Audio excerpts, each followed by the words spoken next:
आप मंत्र जाप करते हैं, मंत्र जाप तो समझो बीज है आपका, और ये दान धर्म पांचों यज्ञ जो करनी होती हैं, ये उसमें भक्ति रूपी बीज को पौधा पेड़ बनाने के लिए सिंचाई का काम करते हैं। तो ये सिंचाई भी कंपलसरी है, यानी दान पांचों यज्ञ भी चाहिए। एक यज्ञ है धर्म की, दूसरी यज्ञ है ध्यान, तीसरी यज्ञ हवन की, चौथी यज्ञ प्रणाम, और पांचवी यज्ञ ज्ञान की। तो ज्ञान यज्ञ ये सत्संग है। धर्म यज्ञ आप पैसा देते हो, दान यहाँ भंडारे होते हैं, लाखों लोग बच्चे भूखे बूढ़े दूर से आते हैं, बुजुर्ग, क्योंकि यहाँ कोई खाना खाने नहीं आता, व्यक्ति भगवान के लिए आता है।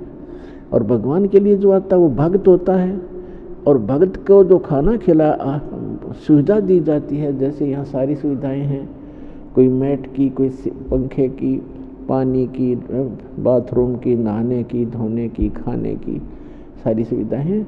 तो भगत के लिए जो सेवा लगती है, वैसे तो द्वार पे कोई भी व्यक्ति आ जाए उसको खाना खिलाने से लाभ होता है, लेकिन भगत से और भी ज़्यादा लाभ होता है। तो यहाँ जितने भी आते हैं सतभक्त सत साधक आते हैं, दुखी व्यक्ति आते हैं, तो यहाँ भंडारा चल रहा होता है, आते आत्मा तृप्त होती है। तो ऐसा आपका किया हुआ दान बहुत घना लाभ देता है आपको। तो इसलिए कहते हैं एक यज्ञ है धर्म की, दूसरी यज्ञ है ध्यान, और तीसरी यज्ञ हवन की। एक यज्ञ है धर्म की, धर्म यहाँ आते भोजन भंडारे सारी सुविधाएं प्राप्त हैं, पानी है। फिर ध्यान, यानी आप यहाँ आते हो तो परमात्मा की याद ही रहती है, यहाँ चर्चा चलती है तो भगवान की ही चलती है। यहाँ कर भी कोई नालायक इधर उधर की गप्पे मारता है तो भक्त नहीं है, अभी वो बालक है या पहली दूसरी कक्षा का बच्चा, तो इधर उधर की बातें कर सकता है। जो प्रथम दूसरी तीसरी बार आया हो तो उसके साथ बड़े पुराने भक्तों को चाहिए, एक दो बात उसकी सुने, कोई दुख बताता है दुख सुने, फिर उसको बतावे, फिर कहे भी अपना मंत्र कर, मंत्र से लाभ होता है, गुरुजी बताते हैं, भक्ति करते रहो।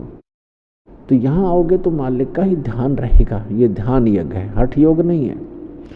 और तीसरी यज्ञ हवन की, यहाँ पर जोत जलाई जाती है भगवान के लिए, वो हवन यज्ञ कहलाता है, वो हवन यज्ञ है। और चौथी यज्ञ प्रणाम, यहाँ सब प्रणाम करते हैं भगवान को, अहंकार टूटता है आपका, और आपको बहुत घना पुण्य मिलता है प्रणाम यज्ञ से। और पांचवी यज्ञ जो ज्ञान की है, ये अध्यात्म मार्ग का ज्ञान यहाँ पर दिया जाता है, सत्संग सुनाया जाता है। तो ये पांचों यज्ञ अनिवार्य हैं इस भक्ति रूपी पौधे को, भक्ति रूपी फसल को सफल बनाने के लिए।